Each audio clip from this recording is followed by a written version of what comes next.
کیا تھا اور وہ سلسلہ آج تک چل رہا ہے اور قاضی بھی اسی کا حصہ ہے اور یہ چیف کمشنر اور الیکشن کمیشن کے تمام ممبران اسی شیطانی چکر کا حصہ ہے۔ ہمارے چیف جسٹس اسلام آباد ہائی کورٹ کے سامنے ہیں، وہ عامر فاروق صاحب بھی اس کا حصہ ہے اور انفارچونیٹلی اب chief justice Lahore high court Aalia Neelam بھی اس کا حصہ بننے جا رہی ہے۔ تو مختصر یہ ہے کہ ہم میں جتنی ہمت ہے ہم امید نہیں ہاریں گے، ہم لڑیں گے، ہم جمہوریت کی لڑیں گے، آئین کے لیے، قانون کے لیے، بنیادی حقوق کے لیے اور انڈیپینڈنس آف جوڈیشری کے لیے۔ 63A جو یہ ڈیفیوٹ پٹیشن فائل کرنے کا مقصد سب کو معلوم ہے کہ کیونکہ ان کو 2/3 میجارٹی نہ سینٹ میں مل رہی تھی نہ قومی اسمبلی میں مل رہی تھی۔ اب ان کا مقصد یہ ہے کہ جناب یہ 63A میں کیا کریں گے، جو کہ 22 مئی 2022 میں فیصلہ ہوا تھا، وہ بالکل میں سمجھتا ہوں نیچرل جسٹس کے مطابق تھا کہ جو شخص ہارس ٹریڈنگ کرے گا نہ صرف وہ ڈیفیکشن کلاس کے تحت وہ ممبر قومی اسمبلی یا صوبائی اسمبلی نہیں رہے گا بلکہ اس کا ووٹ بھی کاؤنٹ نہیں ہوگا، جس کی وجہ سے آپ نے دیکھا کہ ہارس ٹریڈنگ اور فلور کاسٹنگ کا راستہ بند ہو گیا تھا۔ آج قاضی فائز عیسیٰ دوبارہ سے اس ہارس ٹریڈنگ اور فلور کراسنگ کو کھولنے جا رہا ہے۔ اس سے کیا ہوگا کہ پھر دوبارہ سے انسانوں کی منڈیاں، قانون سازوں کی منڈیاں، سینیٹرز کی بھی لگیں گی اور قومی اسمبلی کے ممبرز کی بھی لگیں گی۔ لاسٹ ٹائم آپ کو معلوم ہے کہ مارچ 2022 میں یہ سندھ ہاؤس میں لگی تھی، میریٹ میں لگی تھی اور اب یہ قاضی فائز عیسیٰ مین کردار ہے جو انسانیوں کی نہیں قانون سازوں کی، جو کہ فارم 47 کی پیداوار ہے، ان کی منڈیاں لگوا کے 2/3 میجارٹی کے ساتھ وہ بلیک لا، وہ بلیک کو امینڈمنٹ پاکستان میں کرنے آئین میں جا رہا ہے، جس کی وجہ سے جو تباہی 2022 سے پاکستان کی شروع ہوئی ہے اس میں بڑی تیزی آئے گی اور جب یہ ہو جائے گی جو آخری ایک حد تھی، جو ایک ریزیلینس لائن تھی، جو جوڈیشل سسٹم تھا، چاہے کہ اسلام آباد ہائی کورٹ کے 6 غیور جج تھے یا NTC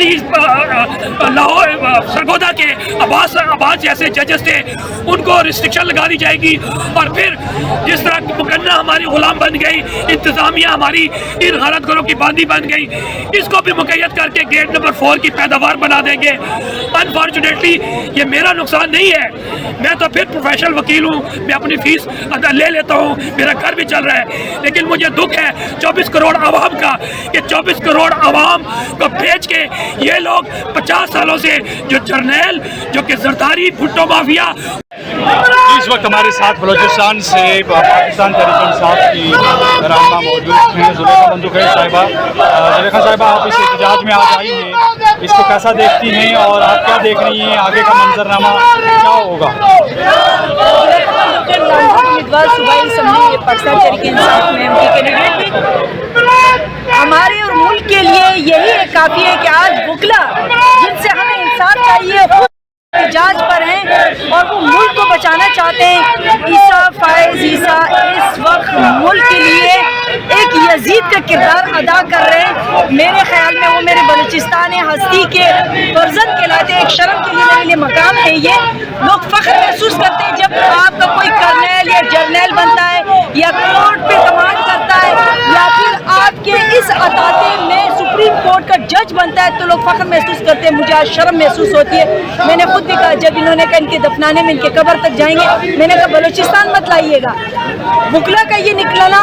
یہ جہاد کا ایک حصہ ہے اور انشاءاللہ یہ رنگ لائے گا۔ آپ اسے یہ نہ سمجھے اس میں 3 لوگ نہیں ہیں، 4 لوگ نہیں ہیں، سینئر نہیں ہے، جو نکلے ہیں وہ آپ کے اور میرے آنے والے مستقبل کے لیے نکلے ہیں، ہمارے آنے والے نسلوں کو بچانے کے لیے نکلے۔ اس لیے کہ آپ کہتے ہیں کہ ہمیشہ ہم کہتے ہیں کہ اسمبلی جو نا سپریم ہے، آپ کی سپریم یہ ہے، یہاں سے جب تک اپلیمنٹ غیر قانونی پہ نہیں ہوگا وہ اسمبلی فارم اس پر ریجیکٹ ہو جائے گی۔ عیسیٰ فائز اسی کا فائدہ اٹھا رہا ہے، اس کے نیچے بھی پپیٹ ہے، اس کے اوپر بھی پپیٹ ہے، وہ خود بھی پپیٹ ہے، اس لیے کہ ہم یرغمال ہیں امریکہ کے۔